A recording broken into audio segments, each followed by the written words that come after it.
ओम अस्य श्री रुद्रकवचस्तोत्र महामन्त्रस्य दूर्वास ऋषिः अनुष्टुप् छन्दः त्र्यम्बकरुद्रो देवता ह्रां बीजं श्रीं शक्तिः ह्रीं कीलकं मम मनसोभीष्टसिद्ध्यर्थे जपे विनियोगः ह्रामित्यादि षड्बीजैः षडङ्गन्यासः ध्यानम् शान्तं पद्मासनस्थं शशिधरमकुटं पञ्चवक्त्रं त्रिनेत्रं शूलं वज्रं च खड्गं परशुमभयदं दक्षभागे वहन्तं नागं पाशं च घण्टां प्रलयहुतवहं साङ्कुशं वामभागे नानालङ्कारयुक्तं स्फटिकमणिनिभं पार्वतीशं नमामि पार्वतीशं नमामि। दूर्वास उवाच प्रणम्य शिरसा देवं स्वयंभुं परमेश्वरम् एकं सर्वगतं देवं सर्वदेवमयं विभुं रुद्रं वरमप्रवक्ष्यामि अङ्गप्राणस्य रक्षये अहोरात्रमयं देवं रक्षार्थं निर्मितं पुरा रुद्रो मे जागृतः पातु पातु पार्श्वो हरस्तथा शिरो मे ईश्वरः पातु ललाटं नीललोहितः नेत्रयोस्त्र्यम्बकः पातु मुखं पातु महेश्वरः कर्णयोः पातु मे शम्भुः नासिकायां सदाशिवः वागीशः पातु मे जिह्वाम् ओष्ठौ पात्वम्बिकापतिः श्रीकण्ठः पातु मे ग्रीवाम् बाहोश्चैव पिनाकधृत्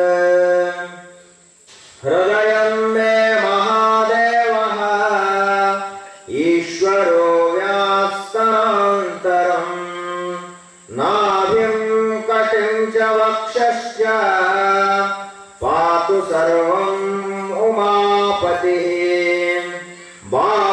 बाहुमध्यान्तरं चैव सूक्ष्मरूपः सदाशिवः स्वरं रक्षतु सर्वेषु गात्राणि च यथाक्रमम् वज्रशक्तिधरं चैव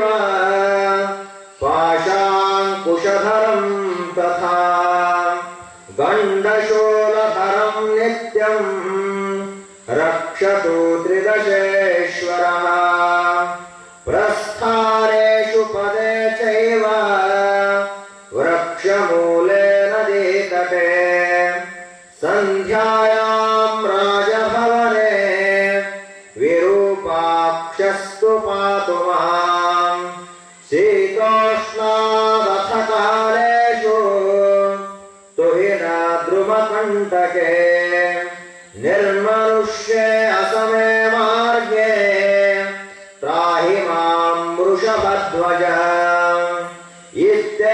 इत्येतद्रुद्रकवचं पवित्रं पापनाशनं महादेव प्रसादेन दूर्वासो मुनिकल्पितं ममाख्यातं समासेन न भयं विन्दति क्वचित् प्राप्नोति परमारोग्यं पुण्यमायुष्यवर्धनम् विद्यार्थी लभते विद्यां धनार्थी लभते धनम् कन्यार्थी लभते कन्यां न भयं विन्दते क्वचित् अपुत्रो लभते पुत्रं मोक्षार्थी मोक्षमाप्नुयात् त्राहि त्राहि महादेव त्राहि त्राहि त्रयीमय त्राहि मां पार्वतीनाथ त्राहि मां त्रिपुरान्तक पाशं खट्वाङ्गदिव्यास्त्रं त्रिशूलं रुद्रमेव च नमस्करोमि देवेश त्राहि मां जगदीश्वर शत्रुमध्ये सभामध्ये ग्राममध्ये ग्रहान्तरे गमनागमने चैव त्राहि मां भक्तवत्सल त्वं चित्तं त्वं मानसं च त्वं बुद्धिस्त्वं परायणम् कर्मणा मनसा चैव त्वं बुद्धिश्च यथा सदा ज्वरभयं छिन्दिः सर्वज्वर भयं छिन्दी ग्रहभयं छिन्दी सर्वशत्रून्निवर्त्यापि सर्वव्याधिनिवारणम् रुद्रलोकं स गच्छति रुद्रलोकं स गच्छतो नमैति ॐ नमैति इति स्कन्दपुराणे दूर्वासप्रोक्तं श्रीरुद्रकवचम्।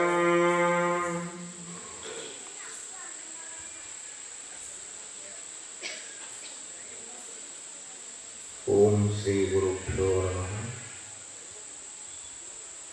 ವೇದಾಂತ ಕೇಸರಿ ಪರಮ ಪೂಜ್ಯ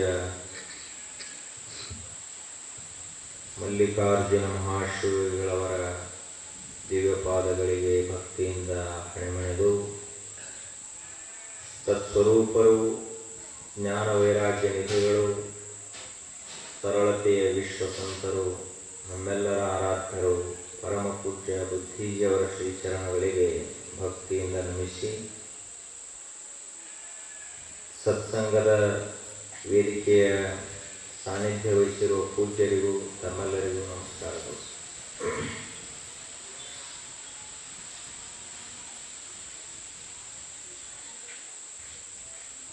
ಮನುಷ್ಯ ಏನಾದರೂ ಒಂದು ಮಹತ್ತರವಾದ ಸಿದ್ಧಿಯನ್ನು ಪಡೆಯಬೇಕಾದರೆ ಅಂತಹ ತ್ಯಾಗವನ್ನು ಮಾಡಬೇಕಾಗ್ತದೆ.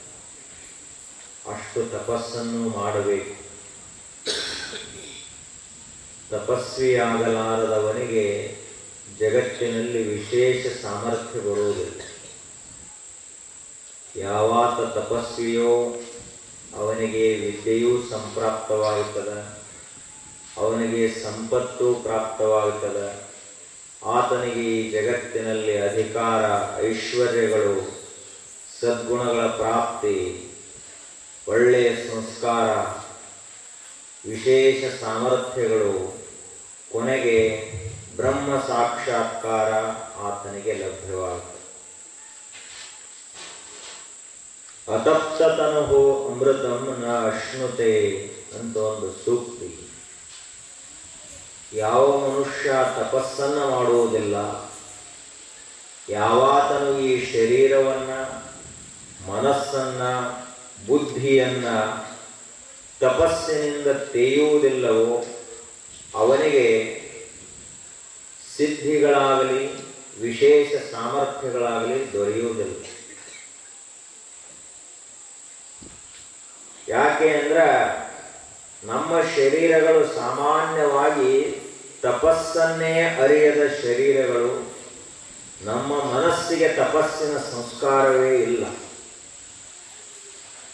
ಶ್ರೀಮನ್ ನಿಜಗುಣ ಶಿವಯೋಗಿಗಳವರು ಹೇಳ್ತಾರೆ ನಮ್ಮ ಪರಿಸ್ಥಿತಿಯನ್ನು.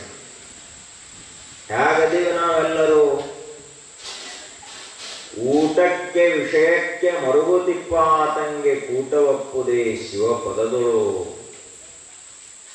ಈ ಒಂದೇ ವಾಕ್ಯವನ್ನು ನಾವು ತಿಳ್ಕೊಂಡ್ರೆ ಸಾಕು. ನಮಗೂ ಶಿವನ ಸಾಕ್ಷಾತ್ಕಾರವಾಗಬೇಕು, ಜಗತ್ತಿನ ಜ್ಞಾನವಾಗಬೇಕು, ಪರಮಾತ್ಮನ ಅನುಭೂತಿಯಾಗಬೇಕು ಅಂತಿದ್ರ ಊಟಕ್ಕೆ ವಿಷಯಕ್ಕೆ ಮರುಗು ತಿಪ್ಪ ಆತಂಗೆ ಊಟ ಒಪ್ಪುದೇ ಶಿವಪದದೊಳು. ಪರಮಾತ್ಮನ ಸಾಮ್ರಾಜ್ಯದಲ್ಲಿ ಆತನಿಗೆ ಸ್ಥಾನ ಸಿಗುತ್ತೇನೋ? ಯಾವ ಮನುಷ್ಯ ಬರೀ ಊಟಕ್ಕಾಗಿ ಬಡದಾಡಿ ಜೀವನವನ್ನು ಕಳೀತಾನ? ಯಾವ ಮನುಷ್ಯನ ಲಕ್ಷ್ಯದೊಳಗೆ ಬರೀ ಊಟವೇ ಪ್ರಧಾನವಾಗಿರುತ್ತದ, ಭೋಗವೇ ಪ್ರಧಾನವಾಗಿರುತ್ತದ, ಸುಖವೇ ಪ್ರಧಾನವಾಗಿರುತ್ತದ?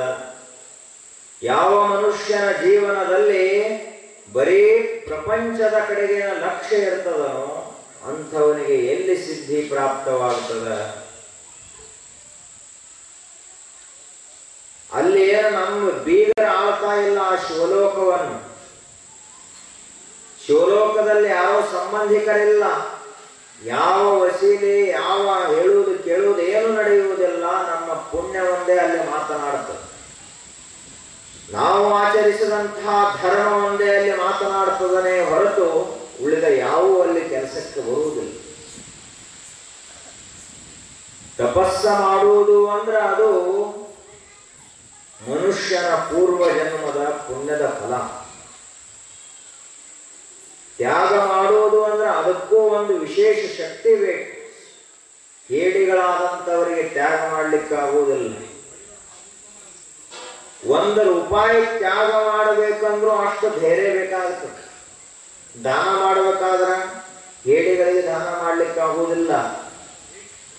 ದಾನ ಮಾಡತಕ್ಕಂಥ ಮನುಷ್ಯನಿಗೆ ಅಂತಹ ಧೈರ್ಯ ಬೇಕು, ಅಂತಹ ಪುಣ್ಯದ ಸಂಸ್ಕಾರ ಬೇಕು. ಋಷಿಮುನಿಗಳೆಲ್ಲರೂ ದಾನಶೀಲರು, ತಪಸ್ಶೀಲರು, ಸಂಯಮಶೀಲರು, ವ್ರತನಿಷ್ಠರು, ಚಾರಿತ್ರ್ಯವಂತರು, ಧರ್ಮಪರಾಯಣರು. ಋಷಿಯಾಗುವುದು ಅಂದರೆ ಸಾಮಾನ್ಯವೇ?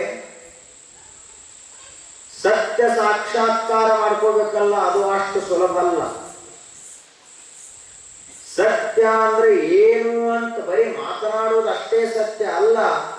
ಯಾವುದು ವಾಸ್ತವವಾಗಿ ಜಗತ್ತಿನಲ್ಲಿ ಇದೆ, ಯಾವುದು ಬದಲಾಗಲಾರದ ಅದ, ಯಾವುದು ಸಾಯಲಾರದೆ ಅದ, ಯಾವುದಕ್ಕ ನಾಶವೆಂಬುದೇ ಇಲ್ಲವೋ, ಯಾವುದು ಜ್ಞಾನರೂಪವಾಗಿದೆಯೋ, ಮತ್ತಷ್ಟೇ ಅಲ್ಲದೆ ಯಾವುದು ಅನಂತವಾಗಿದೆಯೋ ಅಂತಹ ತತ್ವವನ್ನ ನಾವು ಅರಿಬೇಕಾದ್ರೆ ತಪಸ್ಸು ಬೇಕು.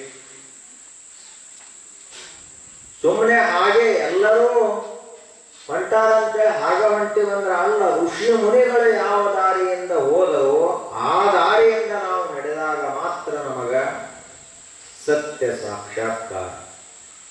ಯಾಕೆ ಅಂದ್ರ ಅವರು ಎಲ್ಲರೂ ಕಠಿಣವಾದ ತಪಸ್ಸಿನ ಮಾರ್ಗದಿಂದ ನಡೆದು ಹೋದರು. ಆದ್ರೆ ನಮಗೆ ತಪಸ್ಸನ್ನು ಅಂತದ್ದು ಗೊತ್ತಿಲ್ಲ. ಯಾಕೆ? ನಾವು ನಮ್ಮ ಮನಸ್ಸಿಗೆ ಹೆಂಗೆ ಬರ್ತದೆ ಹಂಗಿರ್ತೀವಿ. ಒಂದು ದಿವಸದಲ್ಲಿ 24 ತಾಸ ಒಂದು ಕ್ರಮವಾಗಿ ನಮ್ಮ ಜೀವನ ಕ್ರಮ ಎಲ್ಲಿ, ಯಾವ ಸಮಯನ ಪಾಲನ ಇರುವುದಿಲ್ಲ ನಮ್ಮದು. ಮೊಟ್ಟ ಮೊದಲನೇದು ಅಧ್ಯಾತ್ಮದಲ್ಲಿ ಸಮಯ ಪಾಲನೆ. ಹೇಳೋದು ಯಾವಾಗ ಹೇಳ್ತಾನ ನೋಡ್ಬೇಕು. ಅಲ್ಲಿಂದ ಎದ್ದ ಬಳಕ ಏನು ಮಾಡ್ತಾನ ಅದು ಮುಖ್ಯ ಅದ. ಎದ್ದ ಬಳಕ ಒಮ್ಮೆಗೆ ಟಿವಿ ನೋಡ್ಕೊತ ಕೂತಾನ, ತಪಸ್ವಿ ಆಗ ಹೆಂಗೆ.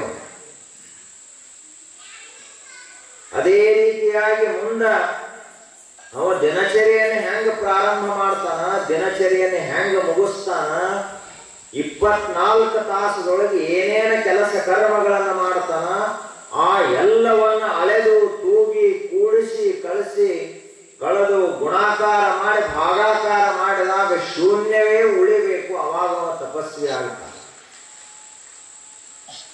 ನಮ್ಮ ಒಂದ್ ದಿವಸ 100 ಆಗ್ತಾವ, ಒಂದ್ ದಿವಸ 0 ಆಗ್ತಾವ, ಒಂದ್ ದಿವಸ 20 ಆಗ್ತಾವ. ಹೆಚ್ಚಾ ಕಡಿಮೆ.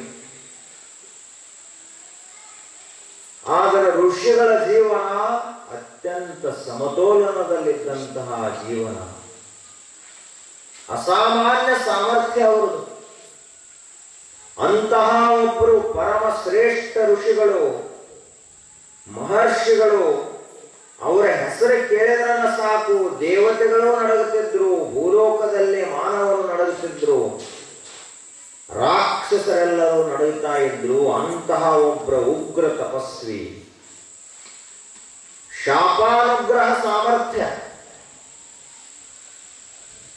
ಸಾಮಾನ್ಯ ಎಲ್ಲರೂ ಜಗಳದಾಗ ಶಾಪ ಹಾಕ್ತಿರ್ತಾರೆ, ಈ ಪೂರ ಹಾಳಾಗೇ ಹೋಗು, ನಿನ್ನ ಮನೇನ ನಷ್ಟ ಆಗಿ ಹೋಗ್ಲಿ, ನಿನ್ನ ವಂಶದ ದೀಪನೇ ಇರ್ಲಾರ್ದಂಗಾಗ್ಲಿ ಅಂತ ಶಾಪ ಹಾಕ್ತಾರೆ ಜಗಳದ. ಇವರು ಅಂದದ್ದು ಒಂದು ಆಗುವುದಿಲ್ಲ. ಯಾಕೆ ಆಗುವುದಿಲ್ಲ ಅಂದ್ರೆ ತಪಸ್ಸನ್ನುವುದೇ ಇಲ್ಲ.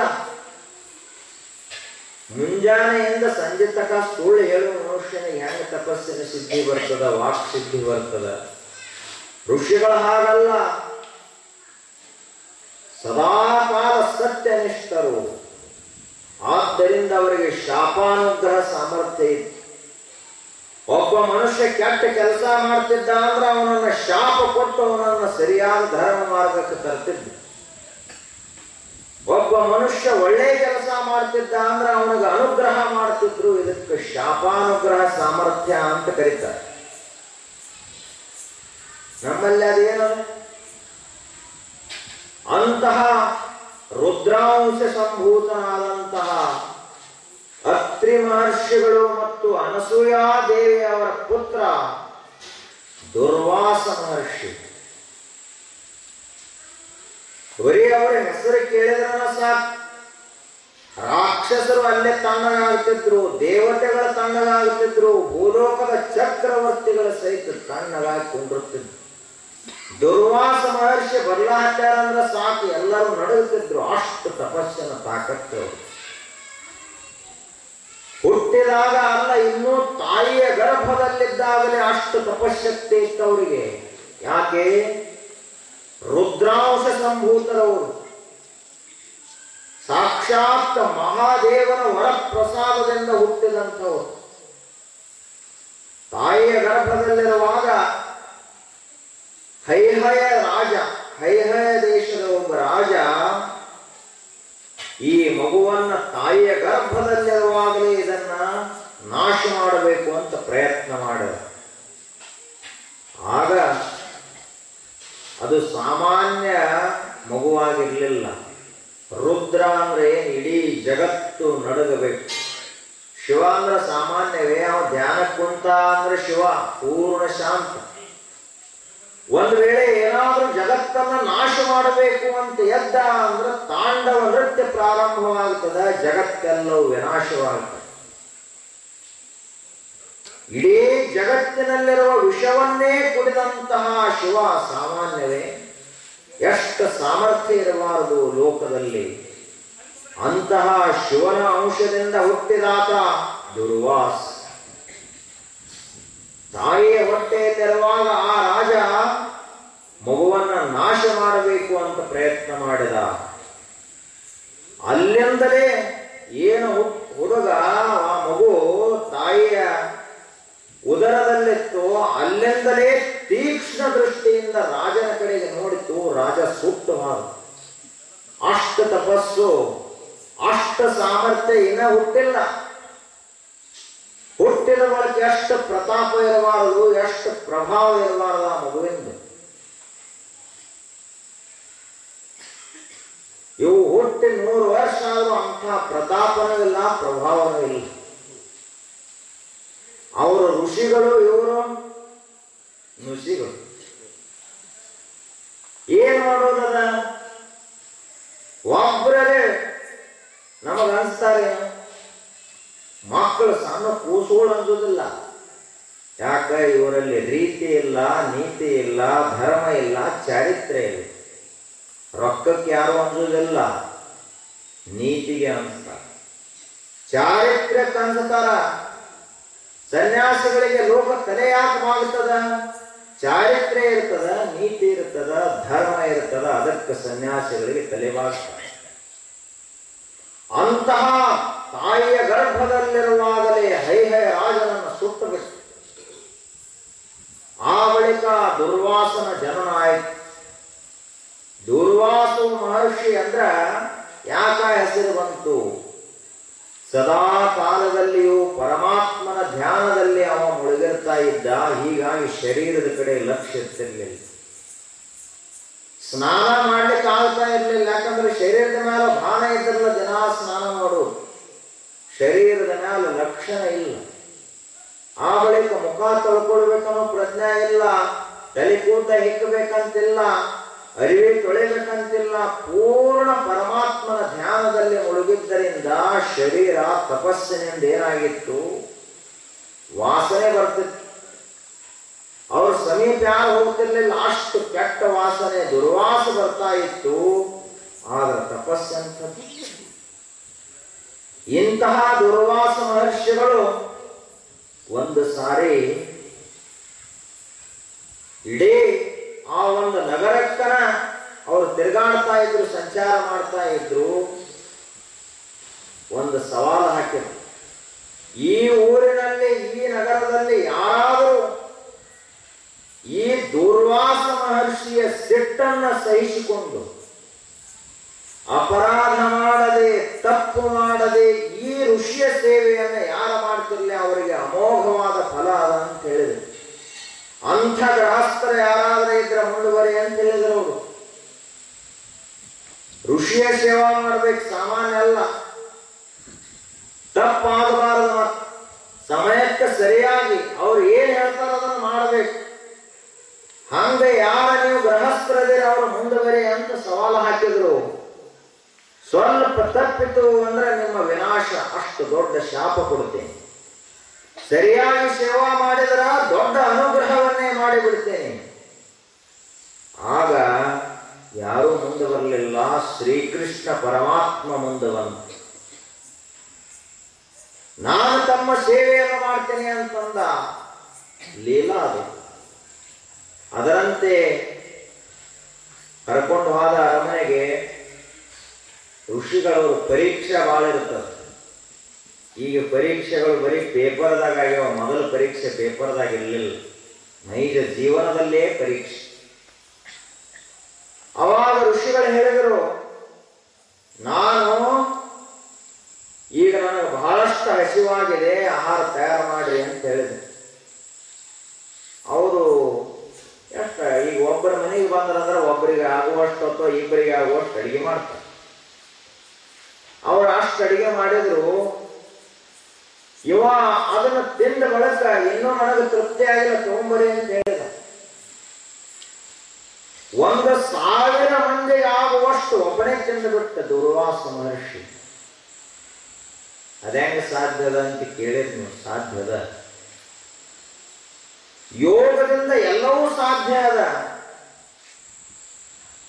ನತಸ್ಯ ರೋಗೋನ ಜಾನ ಮೃತ್ಯು ಪ್ರಾಪ್ತಸ್ಯ ಯೋಗಾಗ್ನಿ ವಯಂ ಶರೀರಂ.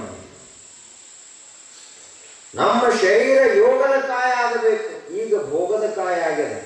ಬರೀ ಉಣ್ಣುವುದು, ಮಲಗುವುದು, ಅಟ್ಟ 4 ಮಂದಿ ಜೋಡಿ ಮಾತಾಡೋದು, ಇಷ್ಟೇ ನಡೆದದ ನಮ್ಮದು. ಯೋಗ ಕಾಯ ಆಗಿಲ್ಲ ನಮ್ಮ ಶರೀರ. ಯಾರು ಒಬ್ಬರ ಧ್ವನಿ ಆದರೂ, ಯಾರು ಒಬ್ಬರ ಮೂಗಾದರೂ ಸ್ವಚ್ಛದವೇನು? ಹಂಗ ಸ್ವಚ್ಛ ಇದ್ದು ಅಂದ್ರೆ ಯೋಗದ ಕಾಯ ಅದ ಅಂತ ತಿಳ್ಕೋಬೇಕು. ನಮ್ಮ ಸ್ವಚ್ಛ ಇಲ್ಲ. ಅದರಂತೆ ದುರ್ವಾಸ ಮಹರ್ಷಿ 1000 ಮಂದಿಗೆ ಆಗುವಷ್ಟು ಒಬ್ಬನ ತಿಂದುಬಿಟ್ಟು. ಆ ಬಳಿಕ ಮರುದಿವಸ ಮತ್ತ ಪ್ರಸಾದ ತಯಾರಾಯಿತು. ಅವರು 1000 ಮಂದಿಗೆ ಆಗುವಷ್ಟು ಮಾಡಿ ಇಟ್ಟಿದ್ರಿ.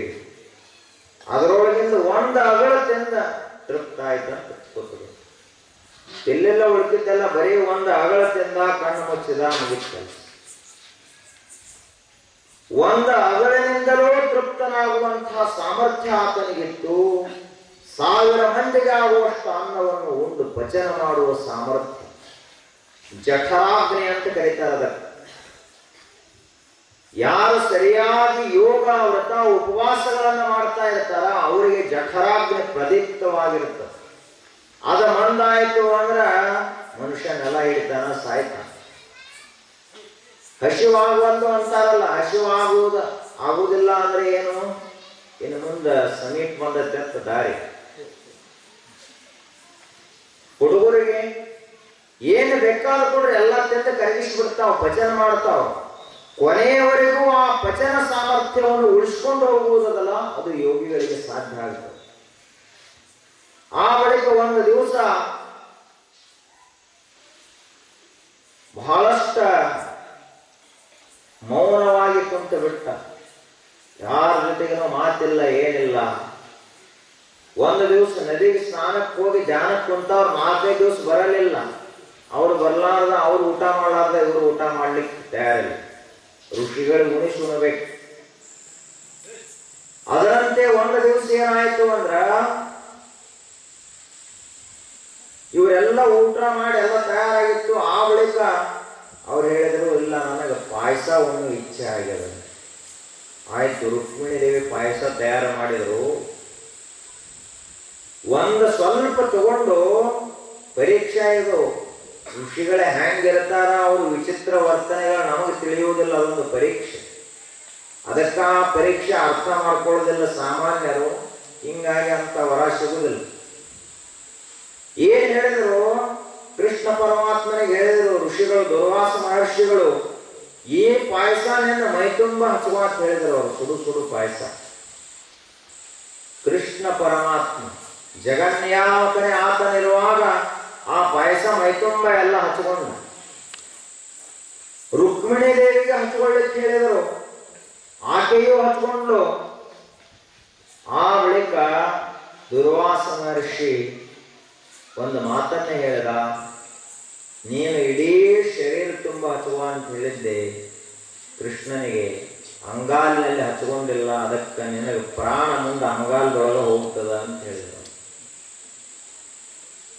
ಎಲ್ಲೆಲ್ಲಿ ಪಾಯಸ ಹಚ್ಕೊಂಡದೆ ಅದೆಲ್ಲ ವಜ್ರಕಾಯ ಆಗಿತ್ತು. ಎಲ್ಲಿ ಪಾಯಸ ಹಚ್ಚಿಲ್ಲಲ್ಲ ಅಲ್ಲೇ ಮುಂದೆ ವ್ಯಾಘ ಬಂದ, ಬೇಟೆಗಾರ ಬಂದ, ಬಾಣ ಹೊಡೆದ ನಿನ್ನ ಪ್ರಾಣ ತಗೋತಾನ. ನಮಗರ್ಥ ಆಗುವುದಿಲ್ಲ. ಅದರಂತೆಯೇ ದುರ್ವಾಸ ಮಹರ್ಷಿ ಇಷ್ಟೆಲ್ಲ ಮಾಡಿ ರುಕ್ಮಿಣಿ ದೇವಿಗೂ ವರವನ್ನು ಕೊಟ್ಟ. ಸದಾಕಾಲ ನೀನು ಸಂತೋಷದಿಂದ ಇರು, ನಿನ್ನಲ್ಲಿರುವ ಸೌಂದರ್ಯ ಕಡಿಮೆ ಆಗುವುದಿಲ್ಲ, ನಿನ್ನಲ್ಲಿರುವ ಸದ್ಗುಣಗಳ ಕಡಿಮೆ ಆಗುವುದಿಲ್ಲ. ಕೃಷ್ಣ ಪರಮಾತ್ಮನಿಗೂ ಆಶೀರ್ವಾದ ಮಾಡಿದ.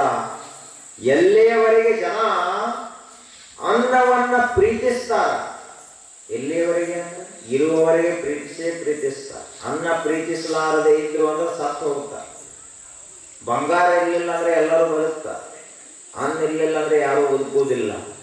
ಅದರಂತೆ ಎಲ್ಲಿಯವರೆಗೆ ಜನ ಅನ್ನವನ್ನ ಪ್ರೀತಿಸ್ತಾರ, ಅಲ್ಲಿಯವರೆಗೆ ನಿನ್ನನ್ನ ಪ್ರೀತಿಸ್ತಾರ ಅಂತ ಆಶೀರ್ವಾದ ಮಾಡಿ. ಆ ಬಳಿಕ ಒಂದು ದಿನ ದುರ್ವಾಸ ಮಹರ್ಷಿಗಳು ಕುಂತಿ ಭೋಜ ಅನ್ನುವ ಒಬ್ಬ ಮಹಾರಾಜ ಇದೆ, ಆ ಮಹಾರಾಜನ ಕಡೆಗೆ ಹೋದರು. ಸಿಟ್ಟು ಬಹಳ ದುರ್ವಾಸ ಮಹರ್ಷಿಗಳಿಗೆ.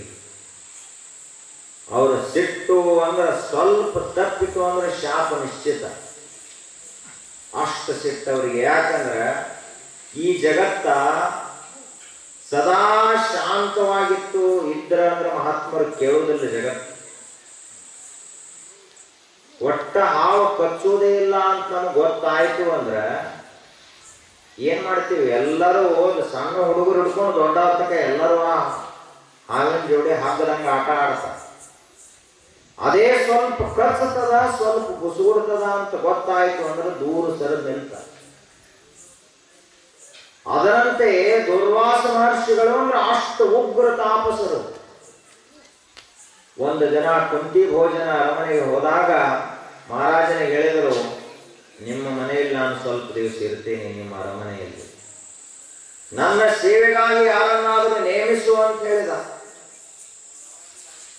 ಕುಂತಿ ಭೋಜ ಮಹಾರಾಜ ವಿಚಾರ ಮಾಡಿದ, ಸೇವಕರಾದ್ರೆ ರೊಕ್ಕ ತಗೊಂಡು ಕೆಲಸ ಮಾಡ್ತಾರ ಅವರು. ಈ ಮಹರ್ಷಿಗಳು ಯಾವಾಗ ಏನ್ ಕೇಳ್ತಾರ ಗೊತ್ತಿಲ್ಲ. ಅವರು ಕೇಳಿದಾಗ ಒಂದು ಸ್ವಲ್ಪ ಇರಲಿಲ್ಲ ಅಂದ್ರೆ ಇಡೀ ರಾಜ್ಯವನ್ನೇ ಭಸ್ಮ ಮಾಡುವಷ್ಟು ಸಾಮರ್ಥ್ಯ ಅವರಿಗೆ ಅದ ಋಷಿಗಳಿಗೆ. ಹೆಂಗ್ ಮಾಡೋದು ವಿಚಾರ ಮಾಡಿ ತನ್ನ ಮಗಳಾದ ಕುಂತಿ ದೇವಿಯನ್ನೇ ಸೇವೆಗೆ ನೇಮಿಸಿಬಿಟ್ಟು. ಯಾಕೆ ಅಂದ್ರೆ ಆಕೆ ಎಂದೂ ವ್ರತ ನಿಯಮ ಉಪವಾಸ ಆ ಬಳಿಕ ಸಂಸ್ಕಾರ, ಸದ್ಗುಣಗಳು, ಸಚ್ಚಾರಿತ್ರ್ಯ, ವಿನಯತೆ ಎಲ್ಲ ಆಕೆಯಲ್ಲಿದ್ದು ಲಕ್ಷಣಗಳು. ಆಯಿತು, ಕುಂತಿದೇವಿ ದಿನಾಲು ದುರ್ವಾಸ ಮಹರ್ಷಿಗಳ ಸೇವೆ ಪ್ರಾರಂಭ ಆಯಿತು. ಅವರಿಗೆ ಸರಿಯಾಗಿ ಪೂಜೆಗೆ ಸರಿಯಾಗಿ ಎಲ್ಲ ಪತ್ರೆ ಎಲ್ಲ ತಂದಿಡುವುದು, ಸ್ನಾನದ ವ್ಯವಸ್ಥೆ ಮಾಡೋದು, ಊಟದ ವ್ಯವಸ್ಥೆ ಮಾಡೋದು, ಎಲ್ಲ ರೀತಿಯ ಸೇವೆಯನ್ನು ಮಾಡಿದ್ದು. ಒಂದು ದಿನ ದುರ್ವಾಸ ಮಹರ್ಷಿಗಳು ಆ ಕುಂತಿದೇವಿಯ ಸೇವೆಗೆ ಪ್ರಸನ್ನಾಗಿ ಒಂದು ವರವನ್ನು ಕೊಟ್ಟರು. ನಿನಗೆ 5 ಮಂತ್ರಗಳನ್ನು ಕೊಡ್ತೀನಿ, ನಾನು ದೇವತಾ ಮಂತ್ರಗಳನ್ನು ಕೊಡ್ತೀನಿ. ಆ 5 ಮಂತ್ರಗಳನ್ನ ನೀನು ಜಪಿಸಿದ್ದೇ ಆದ್ರ ಆಯಾ 5 ದೇವರ ಬಂದ ನಿನಗ ಅವರ ಸಮಾನರಾದಂತಹ ಪುತ್ರಗಳನ್ನ ಕರುಣಿಸ್ತಾನ, ಆ ದೇವತೆಗಳು ಕರುಣಿಸ್ತಾರ.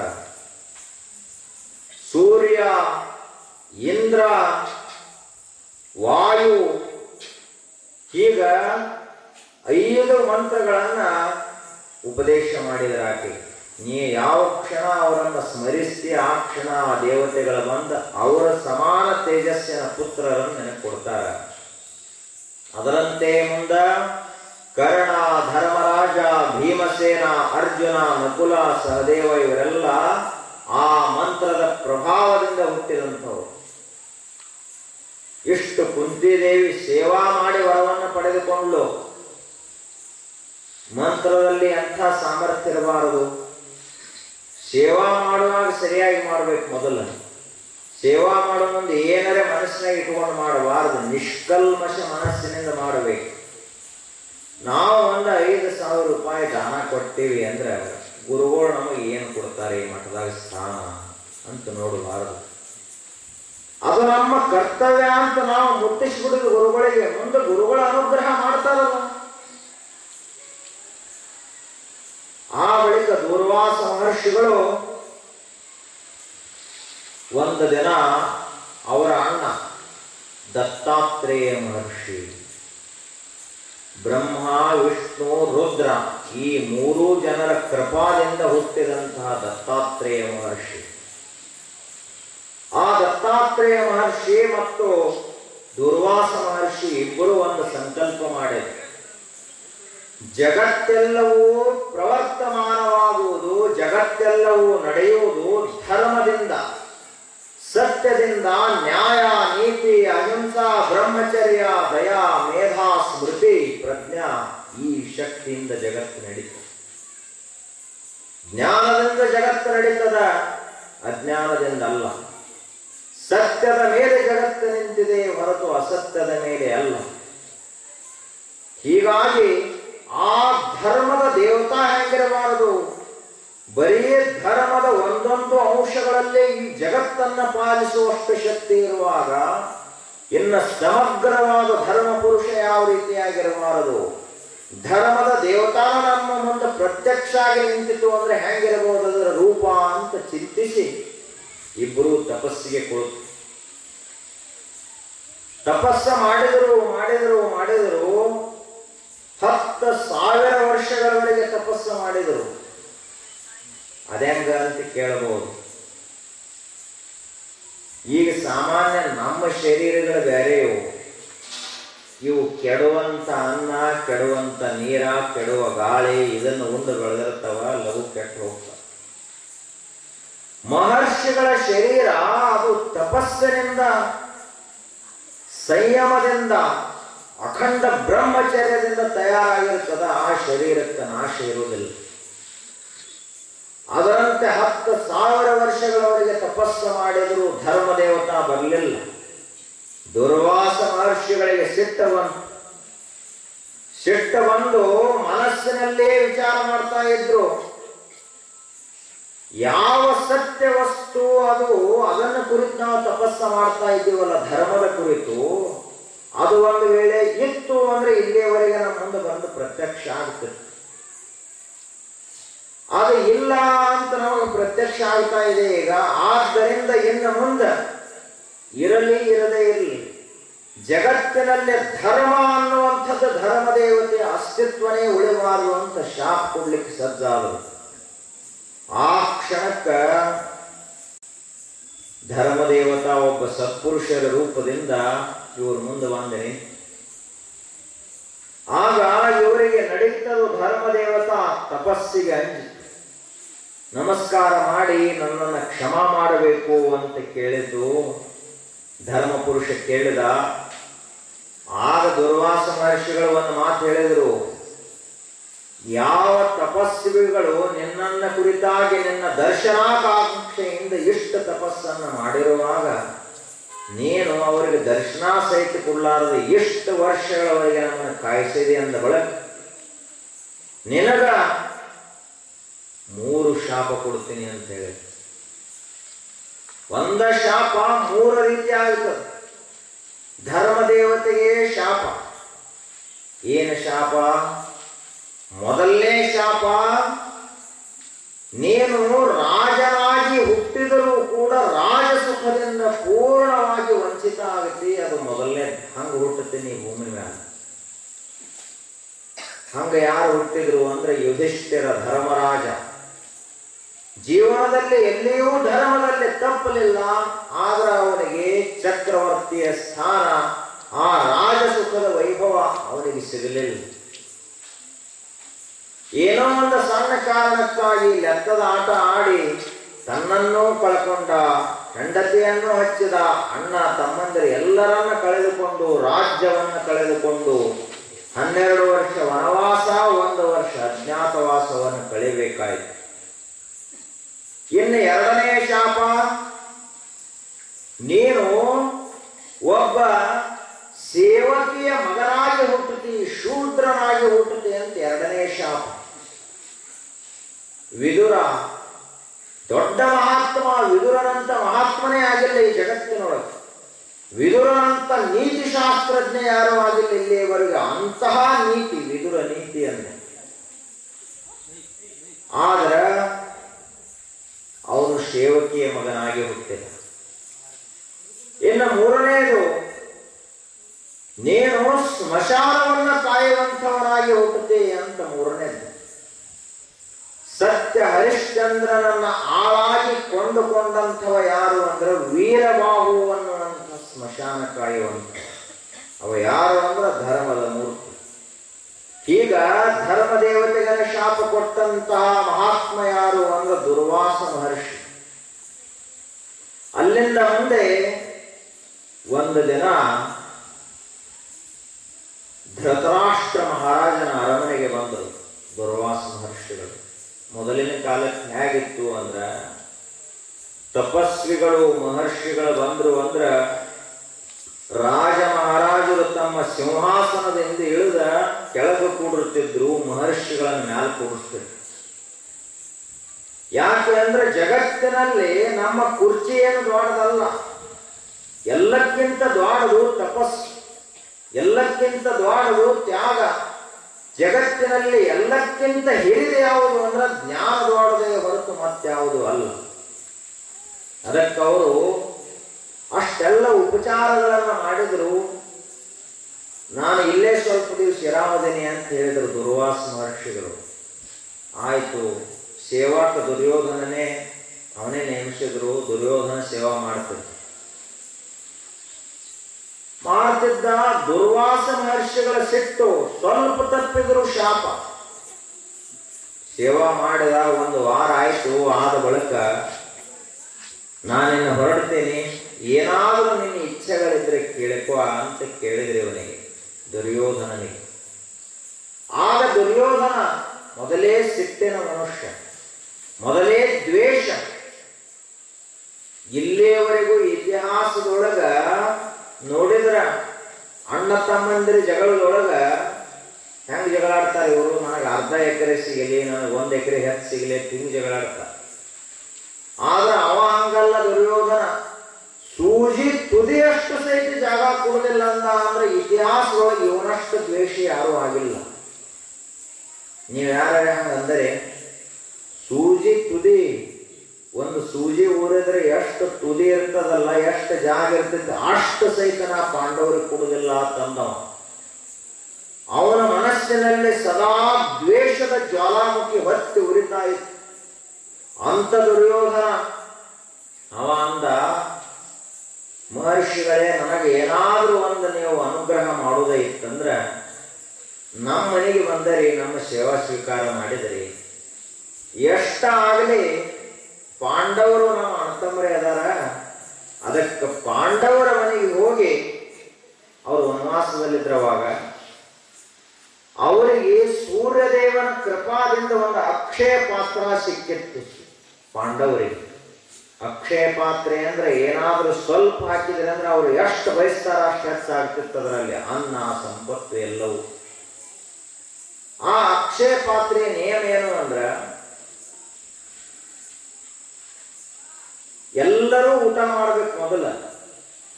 ದ್ರೌಪದಿ ಕೊನೆಗೆ ಉಂಡ ಬಳಿಕ ಅದು ಮತ್ತೆ ಅಕ್ಷಯ ಆಗ್ತಿರ್ಲಿಲ್ಲ. ದ್ರೌಪದಿಯ ಊಟ ಆಯ್ತು ಅನ್ನೋ ಮುಗಿತಲ್ಲಿ ಮತ್ತೆ ಮರುದಿವಸನ.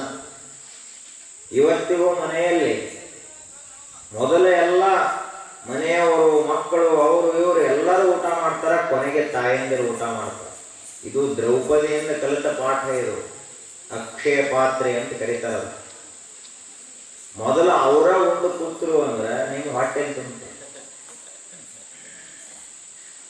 ಅದಕ್ಕೆ ಮೊದಲ ನೀವೆಲ್ಲ ಉಣ್ಬೇಕು, ಮಕ್ಕಳು ಎಲ್ಲರದು ಆದ ಬಳಿಕ ಕೊನೆಗೆ ತಾಯಂದಿರು ಉಣ್ತಾರೆ. ಅವಾಗಿನಿಂದ ಬಂದ ಪದ್ಧತಿ ಅದು. ಅದರಂತೆ ಇವ ವರ ಕೇಳೋ ಮುಂದೆ ಏನ್ ಕೇಳಿದ ದುರ್ಯೋಧನ ಬಹಳ ಜಾಣ ಇದ್ದ. ಏನ್ ಕೇಳಿದವ, ಎಲ್ಲರದು ಊಟ ಆಗಿರ್ಬೇಕು, ದ್ರೌಪದಿಗೂ ಊಟ ಆಗಿರ್ಬೇಕು, ಅವಾಗ ನೀವು ಅವ್ರ ಹತ್ತಿರ ಹೋಗ್ಬೇಕು, 10,000 ಜನ ಶಿಷ್ಯರನ್ನ ಕರ್ಕೊಂಡು ಹೋಗ್ಬೇಕು ಅಂತ ಹೇಳಿದ. ಊಟಕ್ಕೆ ಅವ್ರೆಲ್ಲದಾರ? ಅರಮನೆಯೊಳಗಿಲ್ಲ, ಪಾಂಡವರು ವನವಾಸದೊಳಗದ. ಆಯ್ತು, ನಿನ್ನ ಇಚ್ಛೆ ಇದ್ದಂತೆ ಆಗಲಿ ಅಂತ ದುರ್ವಾಸ ಮಹರ್ಷಿಗಳು ಹೇಳಿ 10,000 ಜನ ಸನ್ಯಾಸಿಗಳನ್ನ ಕರೆದುಕೊಂಡು ಯುಧಿಷ್ಠಿರನ ಗುಡಿಸಲಿಗೆ ಹೋದರು. ಅರಣ್ಯದೊಳಗೆ ಗುಡಿಸಲು ಹಾಕೊಂಡಿದ್ರು ಪಾಂಡವರು. ಅವರ ಊಟ ಆಗಿತ್ತು, ರಾತ್ರಿ ಊಟ ಆಗಿತ್ತು. ಆದ ಬಳಿಕ ದ್ರೌಪದಿಯ ಊಟನೂ ಮುಗಿದಿತ್ತು. ಅಕ್ಷಯ ಪಾತ್ರೆ ಇದ್ರನ್ನು ಉಪಯೋಗಕ್ಕೆ ಬರುವುದಿಲ್ಲ, ಯಾಕಂದ್ರೆ ದ್ರೌಪದಿ ಊಟ ಮುಗಿದಿತ್ತು. ಪಾದರು ಎಲ್ಲ ಪಾತ್ರೆ ತೊಳೆದು ಇಟ್ಟ ಬಳಿಕ ಇವರು ಹೋದರು. ಯುಧಿಷ್ಠಿರ ಮಹಾರಾಜ ನಮಸ್ಕಾರ ಮಾಡಿ ಮಹರ್ಷಿಗಳಿಗೆ ಸ್ನಾನ ಮಾಡಿಕೊಂಡು ಬರೀ, ಅಲ್ಲಿವರೆಗೆ ನಾವು ಪ್ರಸಾದ ತಯಾರು ಮಾಡ್ತೀವಿ ಅಂತ ಹೇಳಿಬಿಟ್ಟ ಧರ್ಮರಾಜ. ಅಲ್ಲಿಂದ ಅವರು ಸ್ನಾನಕ್ಕೆ ಹೋದರು. ಹೋಗೋದ್ರೊಳಗಾಗಿ ಚಿಂತೆ ಯಾರಿಗೆ? ಗಣಮಕ್ಕಳೆಲ್ಲ ಒಂದು 4 ಮಂದಿನ ಕರ್ಕೊಂಡು ಬಂದ್ರು ಅಂದ್ರೆ ಮನ್ಯಾಗ ಅವ್ರಿಗೆ ಚಿಂತೆ ಚಾಲುವಾಗುತ್ತೆ. ಇವರಿಗೆ ಊಟಕ್ಕೆ ಏನ್ ಮಾಡೋದು?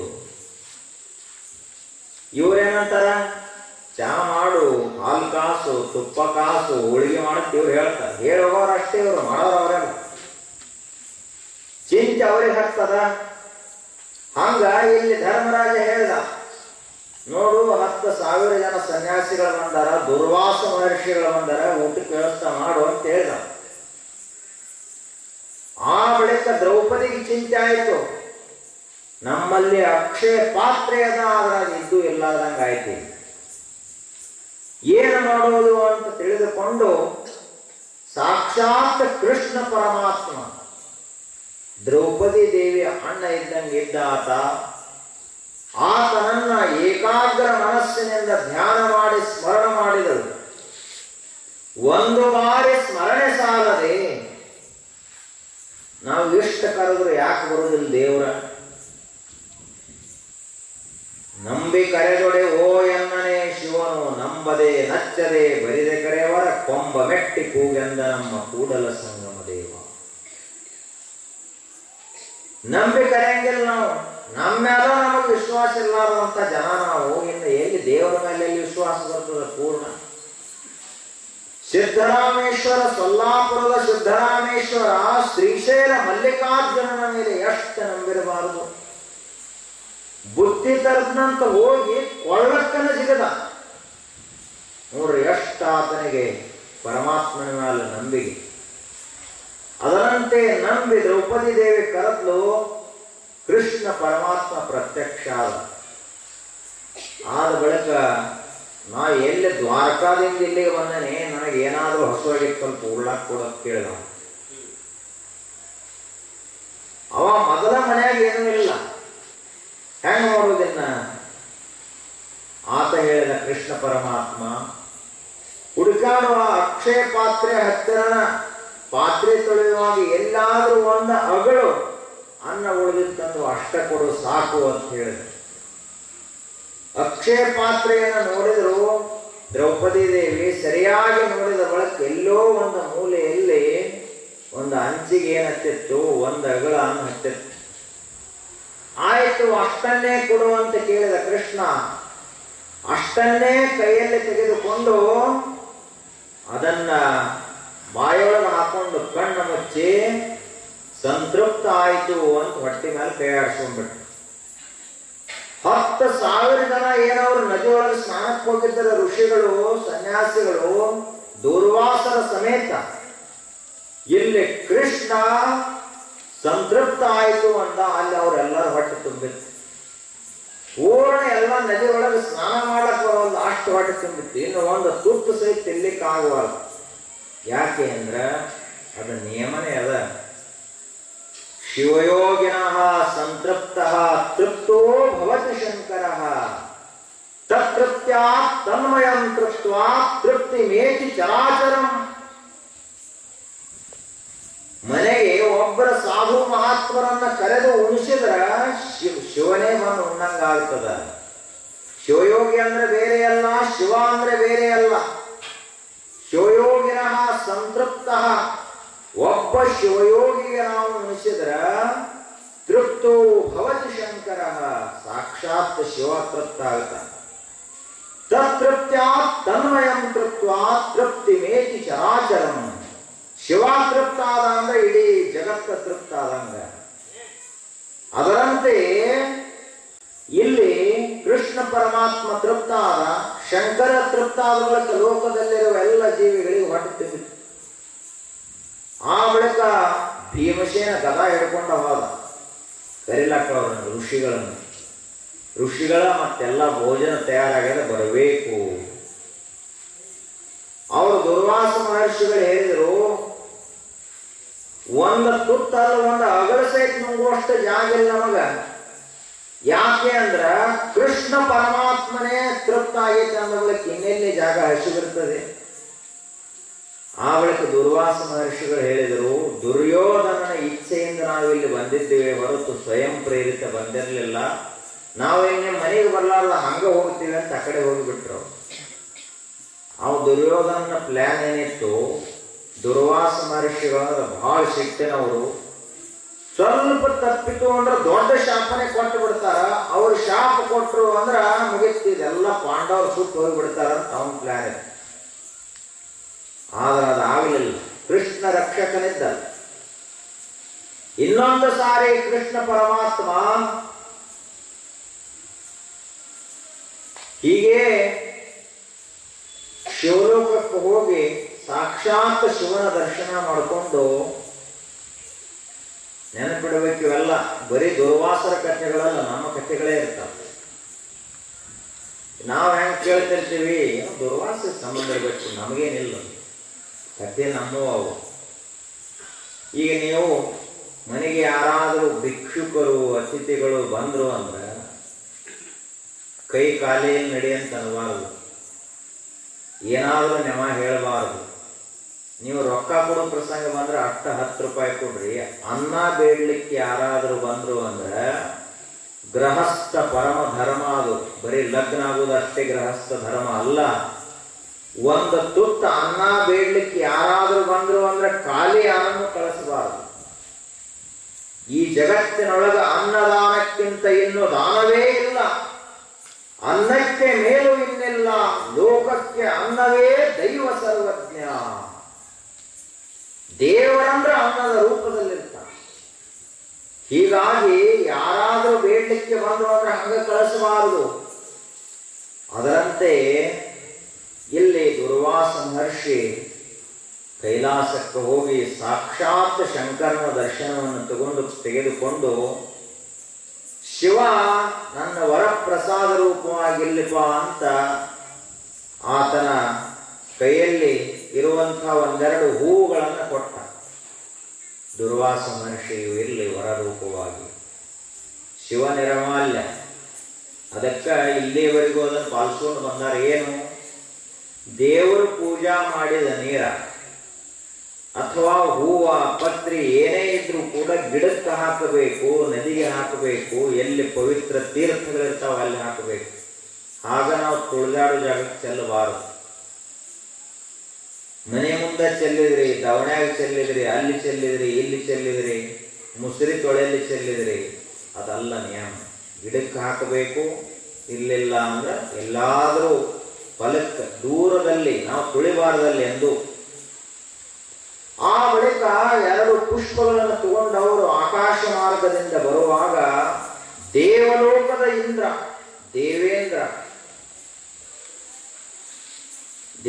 ಅಂದ್ರ ಈಗ ಒಬ್ಬ ಪ್ರಧಾನಮಂತ್ರಿ, ಒಂದು ದೇಶದ ಪ್ರಧಾನಮಂತ್ರಿ ಇದ್ರನ ಎಷ್ಟೋ ಒಂದು ವೈಭವ ಇರ್ತದೆ. ಸಾಮಾನ್ಯ ಪಂಚಾಯತಿ ಚೇರ್ಮನ್ ಆದ್ರನ ಅವನು ಕೇಳೋರು ಯಾರು ಇರುವುದಿಲ್ಲ, ಅಷ್ಟ ಒಂದು ವೈಭವ ಇರ್ತದ. ಇನ್ನು ದೇವೇಂದ್ರ ಇಡೀ ದೇವತೆಗಳಿಗೆ ಒಡೆಯ, ಸ್ವರ್ಗ ಲೋಕದ ಮಾಲಕ. ಅವ ಐರಾವತ ಆನೆ. ಐರಾವತ ಅಂದ್ರೆ ಅದು ಬಿಳಿ ಆನೆ, ಅದು ಕರಿ ಆನೆ ಅಲ್ಲದು, ಬಿಳಿದದು, 5 ಸೊಂಡ್ಲೆತ್ತು ಅಂತಹ ಆನೆ ಅದು. ಆ ಆನೆ ಮೇಲೆ ಕುಂತ ಹೊಂಟಿದ್ದ ಎಲ್ಲೋ ದೇವೇಂದ್ರ. ಹೋಗು ಮುಂದೆ ದುರ್ವಾಸ ಮಹರ್ಷಿಗಳು ಎದುರಿಗೆ ಬಂದ ಬಳಿಕ ದುರ್ವಾಸ ಕೆಳಗಿಳಿದು ನಮಸ್ಕಾರ ಮಾಡಬೇಕಲ್ಲ ಆನೆದಿಂದ. ಐರಾವತ ಆನೆಯಿಂದ ಕೆಳಗಿಳಿದು ನಮಸ್ಕಾರ ಮಾಡಬೇಕು, ಅದು ಪದ್ಧತಿ. ಆಗ ನಾವು ಕೆಳಗಿಳಿಲಿಲ್ಲ, ಆನೆ ಮೇಲೆ ಕುಂತಾನ ನಮಸ್ಕಾರಿ ಮಹರ್ಷಿಗಳ ತಂದ. ಆಯ್ತು, ಮೊದಲೇ ಇವರು ಶಿಟ್ಟೆನವರು, ಇರ್ಲಿ ಇಷ್ಟಕ್ಕೆ ಸಣ್ಣದಕ್ಕೆ ಶಾಪ್ ಕೊಡಬಾರ್ದು ತುಂಬಿದ್ರು.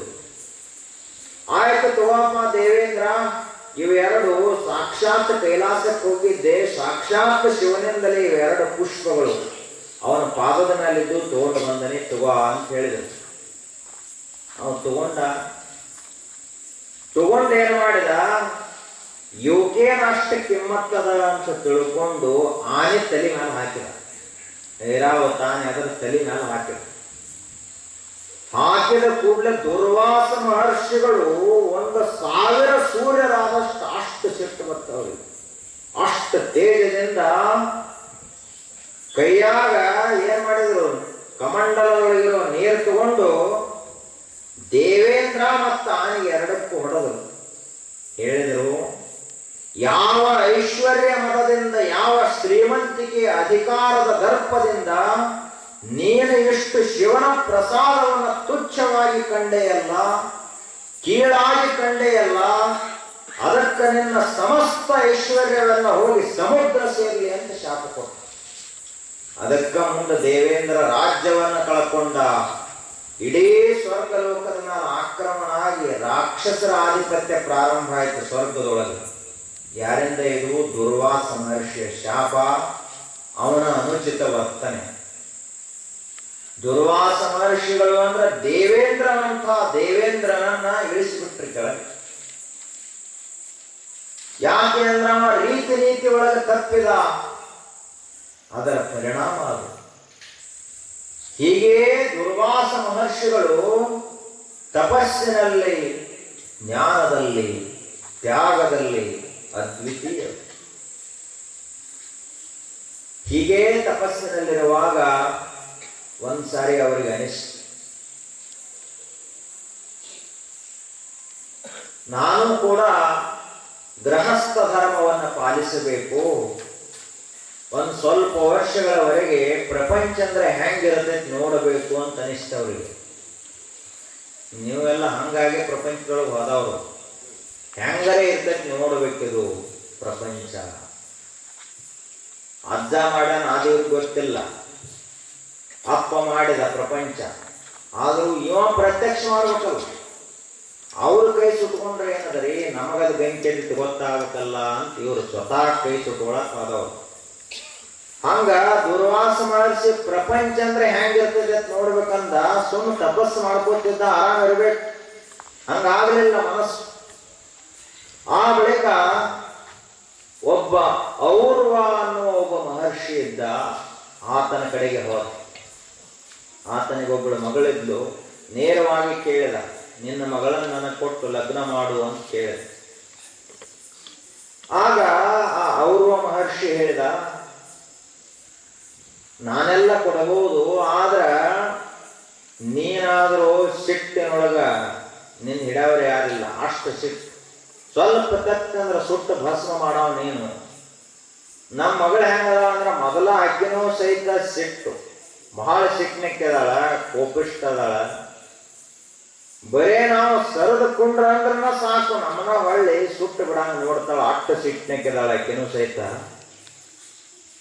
ಮತ್ತೆ ಹೆಂಗ ವಾದ ಮಾಡ್ತಾಳ, ನಮ್ಮ ಮಗಳು ವಾದ ಮಾಡ್ತಾಳ, ಸೋಲಕ್ಕೆಲ್ಲ ಎಂದು ವಾದದೊಳಗ ಯಾರ ಕಡೆಯಿಂದ ಅನಿಸ್ಕೊಳ್ಳಕ್ಕೆಲ್ಲ. ಆ ಬಳಿಕ ಹಠಮಾರಿ ಅದಾಳ, ಏನ್ ಹೇಳ್ತಾಳ ಅದ ಆಗ್ಬೇಕು, ನೀ ಹೇಳಿದಾಗಂಗಿಲ್ಲ, ಆಕೇನ್ ಹೇಳ್ತಾಳ ಅದೇ ಆಗ್ಬೇಕು.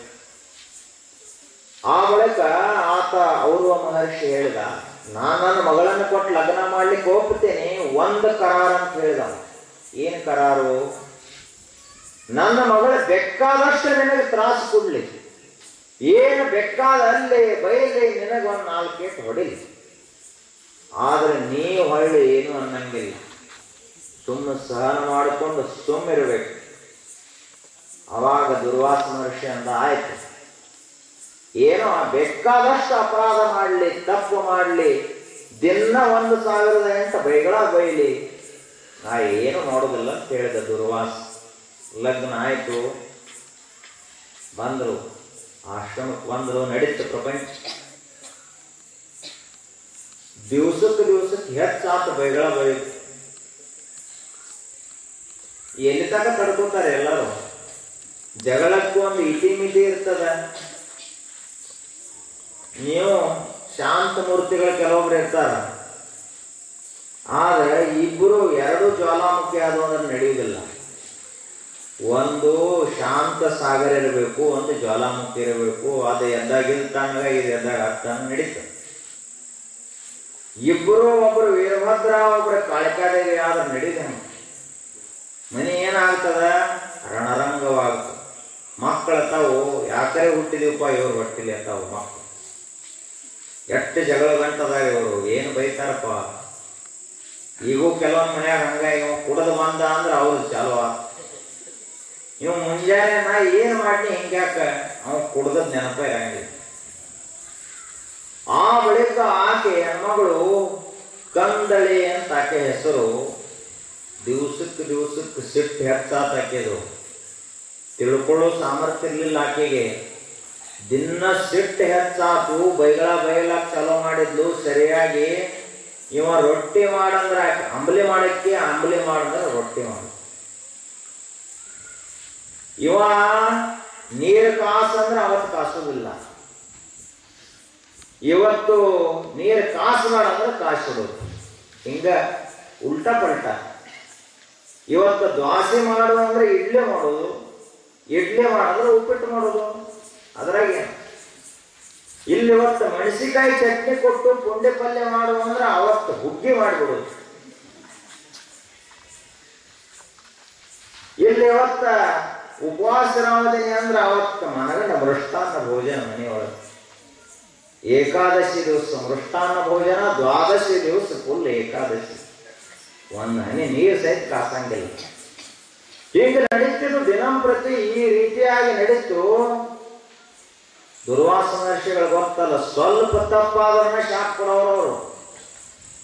ಮಾವಾಗ ವಚನ ಕೊಟ್ಟಿದ್ದಲ್ಲ, ಏನು ಬೇಕಾದಾದ್ರೂ ತುಟ್ಟಿ ಪಿಟ್ಟಕ್ಕೆ ಅನ್ನೋದಿಲ್ಲ, ಒಟ್ಟ ಸಿಟ್ಟಿಗೆ ಬರಂಗಿಲ್ಲ, ಏನು ಬಡಿಯಂಗಿಲ್ಲ, ಬಯಂಗಿಲ್ಲ, ಸುಮ್ಮನಿರುವುದು. ಪ್ರಪಂಚ ಅಂದ್ರೆ ಹೆಂಗೆ ಇರ್ತತಿ. ಆ ಬಳಿಕ ಹೀಗೆ ನಡೀತಾ ಇತ್ತು. ಒಂದು ದಿವಸ ವಿಪರೀತ ಆಯ್ತು. ಸಿಕ್ಕಾಪಟ್ಟಿ ಬೈದು ಬಿಟ್ಲೆ ಹೆಣ್ಮಗಳು. ಆ ಬಳಿಕ ಅಪರಾಧ ಸಾಕಷ್ಟಾಯ್ತು. ದುರ್ವಾಸ ಮಹರ್ಷಿ ಸುಮ್ಮ ಇದ್ದ. ಸಾಮಾನ್ಯ ಊರಾಗಿನ ಕಲ್ಲಪ್ಪನಾಗಿರ್ಲಿಲ್ಲ. ಕಲ್ಲಪ್ಪ ಆದ್ರೆ ಸುಮ್ಕೊಂಡಿರ್ಬೋದಾಗಿತ್ತು. ದುರ್ವಾಸ ಮಹರ್ಷಿ ಮೊದಲೇ ಕಣ್ಣು ಮುಚ್ಚಿ ಧ್ಯಾನಕ್ಕೆ ಕೊಳ್ತಿದ್ದ. ಇಲ್ಲಿ ನಡೆದಿತ್ತದು. ಆ ಬಳಿಕ ಏನಾಯ್ತು ಗೊತ್ತಿಲ್ಲ, ಏನೂ ಅಂದಿಲ್ಲ, ಏನಿಲ್ಲ. ತಪಸ್ಸಿನ ಪ್ರಭಾವ ಅಷ್ಟಿತ್ತು, ಅಷ್ಟು ಶಕ್ತಿ. ತಾಯಿಯ ಗರ್ಭದಲ್ಲಿರುವಾಗಲೇ ಸುಟ್ಟು ಬಿಟ್ಟ ಮನುಷ್ಯ ಆತ. ಆ ಬಳಿಕ ಅಕ್ಕಿ ಜಗಳ ತೆಗೆದು ಎಲ್ಲ ಮಾಡಿ ಕಂದಳೆ ಅವನ ಹೆಂಡತಿ ಇವನು ಮುಂದೆ ಹಾದು ಹೊಂಟಿದ್ನು. ಹೋಗೋ ಮುಂದೆ ಸಿಟ್ಟ ಗಂಡೆ ಏನ್ ನೋಡಿದ, ಆ ಪ್ರತಾಪಕ್ಕೆ ಸುತ್ತವಾದ ಹೆಣ್ಮಗಳು ಅವನ ಹೆಂಡತಿನ ಸುತ್ತವಾದ. ಅಷ್ಟು ನೇತ್ರದಲ್ಲಿ ತ್ರಾಟಕ ಶಕ್ತಿ ಇತ್ತು. ತ್ರಾಟಕ ಅಂದ್ರೆ ಈ ಲಿಂಗ ನೋಡ್ಕೊಂಡು ಕೂಡಿರ್ತಾರಲ್ಲ, ಅದು ಶಿವಯೋಗ, ತ್ರಾಟಕ ಯೋಗ. ಅದು ಕಣ್ಣಿನಲ್ಲಿ ಆ ಸಾಮರ್ಥ್ಯ ಬರ್ತದೆ. ನಾಸಿಕಾಗ್ರ ದೃಷ್ಟಿ ಅಂತ ಕರೀತಾರೆ. ಮೂಗಿನ ತುದಿ ಮ್ಯಾಲ ದೃಷ್ಟಿಯನ್ನು ಇಟ್ಕೊಂಡು ನೋಡ್ಕೊಂಡು ಕೂಡಿರೋದು. ಹಂಗ ಮಾಡಿ ಮಾಡಿ ಅಸಾಮಾನ್ಯ ಶಕ್ತಿ ಕಣ್ಣಿನಲ್ಲಿತ್ತು. ನೋಡಿಬಿಟ್ಟ ಆ ಸಿಟ್ಟಿನಿಂದ ಹೆಂಡತಿ ಬೂದಿ ಆದ್ಲು. ಆ ಬಳಿಕ ಪಶ್ಚಾತ್ತಾಪ ಪಟ್ಟ, ನಾನು ಏನು ಮಾತು ಕೊಟ್ಟಿದ್ದೆ, ಸಿಟ್ಟಿಗೆ ಬರಬಾರ್ದಾಗಿತ್ತು, ಅವ್ರ ಬುದ್ಧಿನ ಅಷ್ಟೇ ಇತ್ತು ಅಂತ ಪಶ್ಚಾತ್ತಾಪ ಪಟ್ಟ. ಆ ಬಳಿಕ ಒಂದು ವಿಚಾರ ಮಾಡಿದ, ಎಷ್ಟಾಗಲಿ ನಾನು ಹೆಣ್ತಿದ್ಲಾಕೆ, ಇನ್ನು ಆಕೆ ಹೆಸರಲ್ಲಿ ಈ ಜಗತ್ತಿನೊಳಗೆ ಏನಾದ್ರೂ ಒಂದು ಉಳಿಬೇಕು ಶಾಶ್ವತವಾಗಿ ಅಂತ ವಿಚಾರ ಮಾಡಿ ಒಂದು ಗಿಡ ಆಕೆ ಹೆಸರಲ್ಲೇ ತಯಾರು ಮಾಡೋಣ ಈ ಜಗತ್ತಿನೊಳಗೆ ಅಂತ ವಿಚಾರ ಮಾಡಿ ಏನ್ ಮಾಡಿದ, ಕದಳಿ ಬಾಳೆಹಣ್ಣು ಏನದಲ್ಲ ಕಂದಳಿ ಅಂತ ಆಕೆ ಹೆಸರು. ಅದು ಮುಂದೆ ಬರಬರ್ತ ಕದಳಿ ಆಯ್ತು, ಬಾಳೆಹಣ್ಣು ಆಯ್ತು. ಆ ಬಾಳೆಹಣ್ಣು ವೃಕ್ಷವನ್ನು ಆತ ತಯಾರು ಮಾಡಿ ಭೂಮಿ ಮೇಲೆ ಹಚ್ಚಿಬಿಟ್ಟು ಆಕೆ ಹೆಸರು ಮೇಲೆ. ಅದು ಹೆಂಗಿರಬೇಕು ಹಣ್ಣ ಅಂತಂದ್ರ, ಸಣ್ಣ ಕೂಸುಗಳು ತಿಲ್ಲಾಕ ಬರ್ಬೇಕು, ಮಧ್ಯ ವಯಸ್ಕರು ಅವ್ರಿಗೆ ತಿಲ್ಲಾಕ ಬರ್ಬೇಕು. ಆ ಬಳಿಕ ವಯಸ್ಸಾದವರು ಅವರು ಬಾಳೆಹಣ್ಣು ತಿಂತಾರೆ, ಉಪವಾಸ ಇದ್ದವ್ರು ತಿನ್ಬೇಕು. ಎಲ್ಲಾ ಪೂಜೆದೊಳಗೆ ಬಾಳೆಹಣ್ಣು ಉಪಯೋಗಕ್ಕೆ ಬರ್ಬೇಕು. ಶಿವನ ಪೂಜಾ ಇರಲಿ, ವಿಷ್ಣು ಪೂಜಾ ಇರಲಿ, ಗಣಪತಿ ಇದಿರಲಿ, ದೇವಿದಿರಲಿ, ಎಲ್ಲಕ್ಕೂ ಉಪಯೋಗಕ್ಕೆ ಬರಬೇಕು. ಎಲ್ಲರಿಗೂ ಲಭ್ಯ ಆಗಬೇಕು, ಬಡವರು ಶ್ರೀಮಂತರು ಎಲ್ಲರಿಗೂ. ಹೀಗಾಗಿ ಬಾಳೆಹಣ್ಣನ್ನ ತನ್ನ ಪತ್ನಿ ಹೆಸರಿನಿಂದ ನಿರ್ಮಾಣ ಮಾಡಿದ ಬಳಿಕ ನೀವು ಕನ್ಯಾ ಕೊಟ್ಟ ಬಳಿಕ ಮಗಳ ಹೆಂಗದ ಅಂತ ನೋಡ್ಲಕ್ ಹೋಗ್ತೀರ. ಹಂಗ ಅವರು ಮಹರ್ಷಿ ಬಂದ, ನಮ್ಮ ಮಗಳು ಹೆಂಗದಲ್ಲ ಏನ್ ಮಾಡ್ಲಕ್ಕ ಹಳೆಯ ಮತ್ತು ಮಗಳು ನೋಡ್ಲಕ್ ಬಂದ. ಬರೋದ್ರಾಗ ಅಲ್ಲೆಲ್ಲಿ ಬೂದಿಯಾಗಿ ಬಿಟ್ಟಿದ್ದು. ಒಂದು ಗಿಡ ಮುಂದೆ ಹಚ್ಚಿತ್ತ, ಇದೇನು ಹೊಸದು ಕಾಣ್ತೈತಿಲ್ಲ ಗಿಡ, ಇಲ್ಲಿ ತಕ್ಕ ನಾ ಇದನ್ನ ಜಗತ್ನಾಗ ನೋಡಿಲ್ಲ ಅಂತ ಆ ಮಹರ್ಷಿ ಗಾಬರಿ ಆದ. ಯಾಕ್ರಿ ಹೇಳಿದ್ರೆ ಅವ್ರು ಏನಾಯ್ತು, ಎಲ್ಲಿದ್ದಾಳ ನಮ್ಮ ಮಗಳು ಅಂತ ಕೇಳಿದ್ರು. ಇಲ್ಲ, ನಿಮ್ಮ ಮಗಳು ಹಾದ್ಲು ತಟ್ ನನ್ನ ಕಡೆಯಿಂದ ಅಂತಂದ. ಆ ಕ್ಷಣಕ್ಕೆ ಆ ಅವರು ಮಹರ್ಷಿ ಒಂದು ಶಾಪ ಇವನಿಗೆ ಕೊಟ್ಟ. ನೀ ಜಗತ್ತಿಗೆಲ್ಲ ಬಹಳ ದೊಡ್ಡವಾಗಿರ್ಬೋದು, ನಿನ್ನ ಸಿಟ್ಟಿನ ಪ್ರತಾಪ ಇಷ್ಟಿರ್ಬೋದು, ಆದ್ರ ಒಂದು ದಿವಸ ನೀನೂ ಕೂಡ ಒಬ್ಬ ಮಹಾರಾಜನಿಂದ ಸೋಲಬೇಕಾಗುತ್ತದ ಅಂತೇಳಿ ಶಾಪ ಕೊಟ್ಟ. ಮುಂದೆ ಆತನೇ ಅಂಬರೀಷನಿಂದ ಸೋಲುವಂತಹ ಪ್ರಸಂಗ ಬಂತು. ಈಗ ದುರ್ವಾಸ ಮಹರ್ಷಿ ಇದೇ ರೀತಿ ಇರ್ಲಿಕ್ಕಾಗಿ ಒಂದು ದಿವಸ ಒಂದು ನದಿ ದಂಡೆ ಮೇಲೆ ತಪಸ್ಸಿಗೆ ಕುಳಿತಿದ್ದ. ಆಗ ಕೃಷ್ಣ ಪರಮಾತ್ಮನ ಮಕ್ಕಳು, ಕೃಷ್ಣನಾದರೂ ಭಗವಂತ, ಅವನಿಗೆ 60,000 ಮಕ್ಕಳಿದ್ರು, 16,000 ಹೆಂಡತಿಯರು. ಅವೆಲ್ಲ ಒಂದಕ್ಕಿಂತ ಒಂದು ದುರಾಚಾರಿಗಳಾಗಿದ್ರು ಮಕ್ಕಳು. ಈಗ ಒಂದು ದಿವಸ ಆಡ್ಕೋತ ಅವರೆಲ್ಲ ಏನ್ ಮಾಡಿದ್ರು ಅಂದ್ರ, ಕುಡಿತಾ ಕಲ್ತಿದ್ರು, ತಿನ್ಲಿಕ್ಕೆ ಕಲ್ತಿದ್ರು, ಸುಳ್ಳು ಹೇಳೋದು ಕಲ್ತಿದ್ರು, ಜೂಜಾಡೋದು ಕಲ್ತಿದ್ರು, ವೇಷವಾಟಿಕೆಗಳಲ್ಲಿ ಹೋಗೋದು ಕಲ್ತಿದ್ರು, ಏನು ಮಾಡುವುದೆಲ್ಲ ಕಲ್ತಿದ್ರು ಅವರು. ಆ ಬಳಿಕ ಹೀಗೆ ಒಂದು ದಿವಸ ಆಟ ಆಡ್ಕೋತ ಮಹರ್ಷಿಗಳ ಕಡೆಗೆ ಸಾಂಬ ಅಂತ ಆತನ ಹೆಸರು, ಕೃಷ್ಣನ ಮಗನ ಹೆಸರು, ಏನ್ ಮಾಡಿದ್ರು, ಅವನ ಹೊಟ್ಟೆಗೆ ಒಂದು ಒನಕೆಯನ್ನ ಕಟ್ಟಿ ಮ್ಯಾಲ ಅರಿವೆ ಹಾಕೊಂಡು ಹೆಣ್ಮಕ್ಳ ಸೀರೆ ಉಡಿಸಿ ಎಲ್ಲ ಮಾಡಿ ಹೆಣ್ಮಗಳ ಅನಿಸ್ಬೇಕು ಆ ರೀತಿ ಮಾಡಿ ದುರ್ವಾಸ ಮಹರ್ಷಿಗಳ ಕಡೆ ಕರ್ಕೊಂಡು ಹೋದ. ಮಹರ್ಷಿಗಳೇ, ಈ ಹೆಣ್ಮಗಳ ಏನು ಗಂಡ ಹಡಿತಾಳೋ ಹೆಣ್ಣು ಹಡಿತಾಳೋ ಹೇಳ್ರಿ ಅಂತ ಕೇಳಿದ್ರು. ದುರ್ವಾಸ ಮಹರ್ಷಿಗಳಂದ್ರೆ ಸಾಮಾನ್ಯರಲ್ಲ. ನೋಡಿದ್ರವರು ಹೆಣ್ಣು ಹಡೆಯಂಗಿಲ್ಲ, ಗಂಡು ಹಡೆಯಂಗಿಲ್ಲ, ಒನಕೆ ಹಡಿತಾಳ ಹೋಗ್ರಿ ಅಂತ ಹೇಳಿದ್ರು. ಮುಗಿತ್ತು. ಆ ಬಳಿಕ ಇನ್ನೊಂದು ಹೇಳಿದ್ರು, ಆ ವನಿಕೆಯಿಂದಲೇ ನಿಮ್ಮ ಯಾದವ ಕುಲ ಸರ್ವನಾಶವಾಗುತ್ತದ, ಭೂಲೋಕದೊಳಗೆ ಯಾದವರೇ ಇಲ್ಲದಂಗಾಗ್ತದೆ, ಹೋಗ್ರಿ ಅಂತ ಶಾಪ ಕೊಟ್ಟು ಬಿಟ್ಟು ಇವರು ಬಂದರು. ಮುಂದೆ ವನಿಕೆ ಬಂತು. ಅವರು ವಿಚಾರ ಮಾಡಿದ್ರೆಲ್ಲ ಯಾದವರು, ವನಿಕಿದ್ರನೆಲ್ಲ ನಮ್ದೆಲ್ಲ ಮರಣ. ಈ ವನಿಕೆ ಏನು ಮಾಡಬೇಕು ಅಂದ್ರ ಕಲ್ಲಿಗೆ ಹಚ್ಚಿ ತೇದು ತೇದು ತೇದು ದ್ವಾರಕಾದ ಸಮುದ್ರದೊಳಗೆ ಬಿಟ್ಟು ಬಿಟ್ರು, ಪುಡಿ ಮಾಡಿದ್ರು ಅದನ್ನು ಪೂರ್ಣ. ಅದು ಋಷಿಯ ಶಾಪ, ಋಷಿ ಹೋಗುದಿಲ್ಲ. ಅದೇನು ಈಗ ನೀರಿನ ಮ್ಯಾಲ ತೇಲ್ತಾ ಇತ್ತಲ್ಲ, ಅದು ಅಲ್ಲೇ ನೂರಾರು ಸಾವಿರಾರು ವೃಕ್ಷಗಳು ಇದನ್ನು ಬೆಳೆದು ಬಿದರ್ ಬೆಟ್ಟನೆ ಬೆಳೀತು. ಒಂದು ದಿವಸ ಇವರೆಲ್ಲ ಕುಡ್ಕೋತ್ ಮಜಾ ಮಾಡ್ಕೋತ ಅಲ್ಲಿ ದ್ವಾರಕಾದ ಸಮುದ್ರಕ್ಕೆ ಹೋದಾಗ ಬಡದಾಟ ಹತ್ತು, ನೀ ಬಡದಾಟ ಹತ್ತಿ ಅದೇ ಬಿದರ್ ಮುರ್ಕೊಂಡು ಇಡೀ ಯಾದವ ಕುಲ ಸರ್ವನಾಶವಾಗಿ ಹೋಯಿತು. ಯಾಕೆ? ದುರ್ವಾಸರ ಶಾಪ. ಹೀಗೆ ಇರ್ಲಿಕ್ಕಾಗಿ ಇನ್ನೊಂದು ಘಟನಾ ನಡೀತು.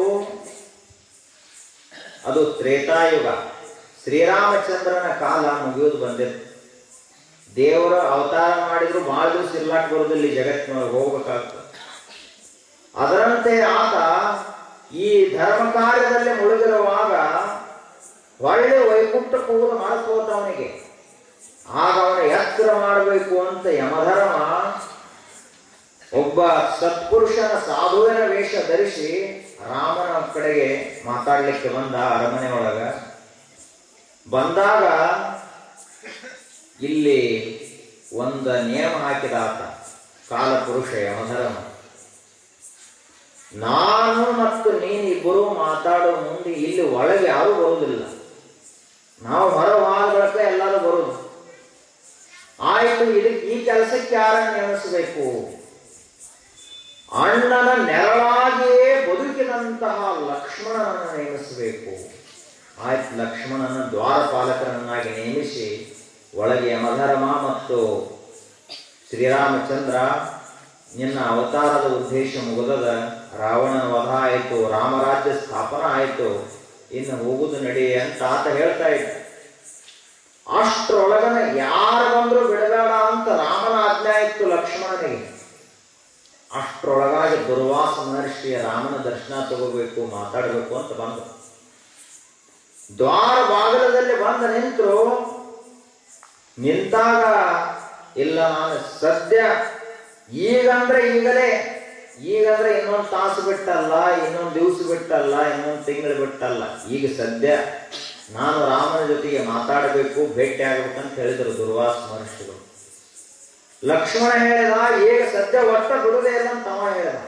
ಇದು ರಾಜಾಜ್ಞೆ ಅದ, ರಾಮನ ಆಜ್ಞೆ ಅದ, ಬಿಡುದಿಲ್ಲ ಅಂತ ಹೇಳಿ. ನೀನು ಬಿಡದೇ ಇದ್ರೆ ನಾನು ದುರ್ವಾಸ ಗೊತ್ತಿರಲಿ, ನಾನು ಒಂದು ವೇಳೆ ಕಮಂಡಲದೊಳಗಿರುವ ನೀರನ್ನು ತೆಗೆದುಕೊಂಡು ಮಂತ್ರಿಸಿ ಶಾಪ ಕೊಟ್ನಿ ಅಂದ್ರೆ ಇಡೀ ರಾಮರಾಜ್ಯ ಅಲ್ಲ, ಇಡೀ ನಿನ್ನ ರಾಜ್ಯವೆಲ್ಲ ಸರ್ವನಾಶವಾಗ್ತದ, ಸುಟ್ಟು ಬೂದಿಯಾಗ್ತದ ಅಂತ ಹೇಳಿ. ಅವಾಗ ಲಕ್ಷ್ಮಣ ವಿಚಾರ ಮಾಡಿದ, ಏನ ಅಣ್ಣನ ಆಜ್ಞಾ ರಾಜಾಜ್ಞೆ ಉಲ್ಲಂಘನೆ ಮಾಡಿದ್ರೆ ನನಗೊಬ್ಬ ಶಿಕ್ಷೆ ಕೊಡಬಹುದು, ಇಡೀ ರಾಜ್ಯವನ್ನು ಉಳಿಸಬೇಕು ಅಂತವ ಯಮಧರ್ಮ ಮತ್ತು ಶ್ರೀರಾಮಚಂದ್ರರ ಸಂವಾದ ನಡೆದ ಒಳಗವಾದ. ಆಯ್ತು, ಹೋಗಿ ದುರ್ವಾಸ ಮಹರ್ಷಿ ಎಲ್ಲ ಉಪಚಾರ ಮುಗಿತ್ತು, ಅವರು ಹೊರಟು ಹೋದರು. ಇಲ್ಲಿ ರಾಮ ತನ್ನ ನಿಯಮಕ್ಕನುಸರಿಸಿ, ನ್ಯಾಯಕ್ಕನುಸರಿಸಿ ಸ್ವತಃ ತನ್ನ ತಮ್ಮನನ್ನೇ ಶಿಕ್ಷೆಗೆ ಒಳಗು ಮಾಡಿ ಸರಿಯೂ ನದಿಗೆ ಹೋಗು, ನೀನು ಜಲ ಸಮಾಧಿ ತಗೋಬೇಕು ಅಂತ ಆಜ್ಞೆ ಹೊರಡಿಸಿದ. ಅವನ ಜೊತೆಗೆ ತಾನೂ ಹೋದ. ಭರತ, ಶತ್ರುಘ್ನ 4 ಜನರು ಜಲ ಸಮಾಧಿಯನ್ನು ತೆಗೆದುಕೊಂಡು ಹೋದರು ಸರಿಯೂ ನದಿಯಲ್ಲಿ. ಹೀಗೆ ದುರ್ವಾಸ ಮಹರ್ಷಿಗಳು ಅಂದ್ರ ಅಪ್ರತಿಮ ಶಿವಭಕ್ತರು, ಅಸಾಮಾನ್ಯ ಜ್ಞಾನಿಗಳು, ಉಗ್ರ ತಾಪಸರು, ಶಾಪಾನುಗ್ರಹ ಸಾಮರ್ಥ್ಯವುಳ್ಳ ಮಹಾತ್ಮರು, ಸಿದ್ಧಿ ಪುರುಷರು, ಲೋಕವಂದ್ಯರು. ಮೊದಲಿಗೆ ಸ್ತೋತ್ರ ಮಾಡಿದ್ದು ರುದ್ರ ಕವಚ ಅಂತ ಕರೀತಾರೆ. ಅದು ದುರ್ವಾಸ ಮಹರ್ಷಿಗಳೇ ರಚನಾ ಮಾಡಿದ್ದು. ಆ ರುದ್ರ ಕವಚವನ್ನ ಯಾರು ಪ್ರತಿನಿತ್ಯ ತಮ್ಮ ಮನೆಯಲ್ಲಿ ಪಠಣ ಮಾಡ್ತಾರ, ಓದ್ತಾರ, ಅವರಿಗೆ ವಿದ್ಯಾ ಪ್ರಾಪ್ತ ಆಗ್ತದ, ಸಂಪತ್ತು ಪ್ರಾಪ್ತವಾಗ್ತದ, ಲೋಕದಲ್ಲಿ ಕೀರ್ತಿ ಬರ್ತದ, ಆರೋಗ್ಯ, ಆಯುಷ್ಯ, ಐಶ್ವರ್ಯ ಎಲ್ಲ ಪ್ರಾಪ್ತವಾಗಿ ಕೊನೆಗೆ ಮೋಕ್ಷ ಸಹಿತ ಪ್ರಾಪ್ತವಾಗ್ತದ. ಯಾಕೆಂದ್ರೆ ಅವರು ರುದ್ರಾಂಶ ಸಂಭೂತರು. ಅವರು ಬರೆದಂತಹ ಸಿದ್ಧ ಮಂತ್ರ, ಸಿದ್ಧ ಸ್ತೋತ್ರ ಅದು ರುದ್ರ ಕವಚ. ಅಂತ ಮಹಾತ್ಮರನ್ನು ನಾವೆಲ್ಲರೂ ಸ್ಮರಿಸೋಣ. ಆ ದುರ್ವಾಸ ಮಹರ್ಷಿಗಳ ಕೃಪೆ ನಮ್ಮೆಲ್ಲರ ಮೇಲೆ ಇರಲಿ ಅಂತ ಪ್ರಾರ್ಥಿಸಿ 4 ನುಡಿಗಳು ಸದ್ಗುರು ಚರಣಕ್ಕೆ ಸಮರ್ಪಣೆ.